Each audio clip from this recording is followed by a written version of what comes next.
ओम नमो भगवते वासुदेवाय। राधे कृष्णा। दोस्तों, आज है विजया एकादशी। भगवान विष्णु की कृपा पाने के लिए एकादशी का व्रत किया जाता है।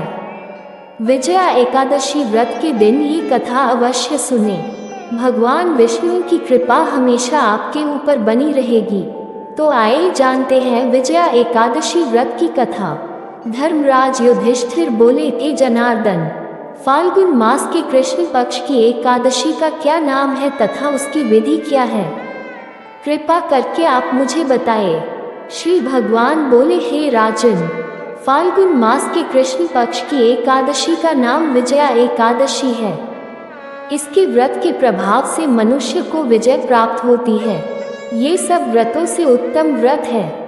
इस विजया एकादशी के महात्म्य के श्रवण व पठन से समस्त पाप नाश को प्राप्त हो जाते हैं। एक समय देवर्षि नारद जी ने जगत पिता ब्रह्मा जी से कहा, महाराज, आप मुझसे फाल्गुन मास के कृष्ण पक्ष की एकादशी विधान कहिए।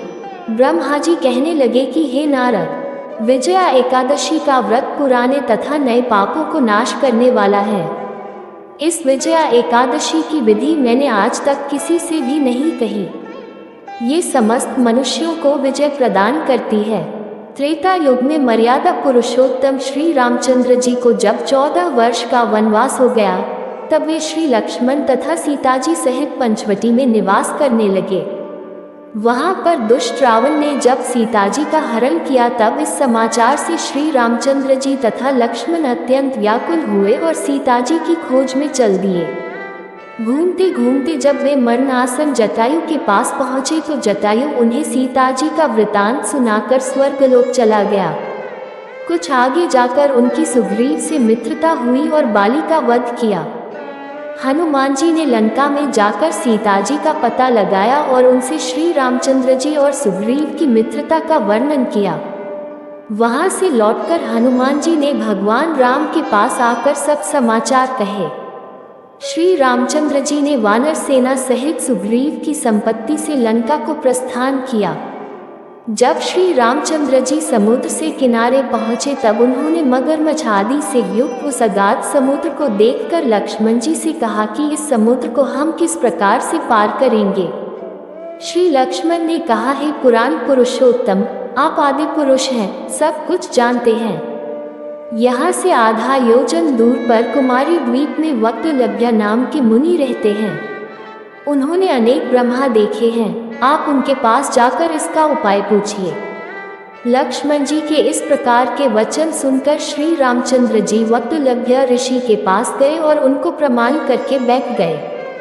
मुनि ने भी उनको मनुष्य रूप धारण किए हुए पुराण पुरुषोत्तम समझकर उनसे पूछा कि हे राम, आपका आना कैसे हुआ? रामचंद्र जी कहने लगे कि हे ऋषि, मैं अपनी सेना सहित यहाँ आया हूँ और राक्षसों को जीतने के लिए लंका जा रहा हूँ। आप कृपा करके समुद्र पार करने का कोई उपाय बतलाए। मैं इसी कारण आपके पास आया हूँ। वक्तलभ्य ऋषि बोले कि हे राम, फाल्गुन मास के कृष्ण पक्ष की एकादशी का उत्तम व्रत करने से निश्चय ही आपकी विजय होगी, साथ ही आप समुद्र भी अवश्य पार कर लेंगे।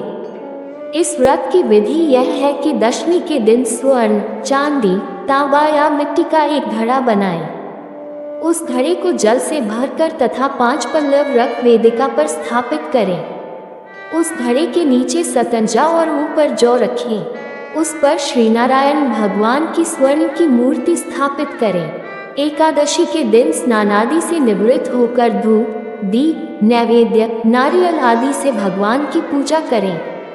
तत्पश्चात घड़े के सामने बैठकर दिन व्यतीत करें और रात्रि को भी उसी प्रकार बैठे रहकर जागरण करें। द्वादशी के दिन नित्य नियम से निवृत्त होकर उस घड़े को ब्राह्मण को दे दें। हे राम, यदि तुम भी इस व्रत को सेनापतियों सहित करोगे तो तुम्हारी विजय अवश्य होगी। श्री रामचंद्र जी ने ऋषि के कथनानुसार इस व्रत को किया और इसके प्रभाव से दैत्यों पर विजय पाई। अतः हे राजन, जो कोई मनुष्य विधिपूर्वक इस व्रत को करेगा, दोनों लोकों में उसकी अवश्य विजय होगी। श्री ब्रह्मा जी ने नारद जी से कहा था कि हे पुत्र, जो कोई इस व्रत के महात्म्य को पढ़ता या सुनता है, उसको वाजपेय यज्ञ का फल प्राप्त होता है।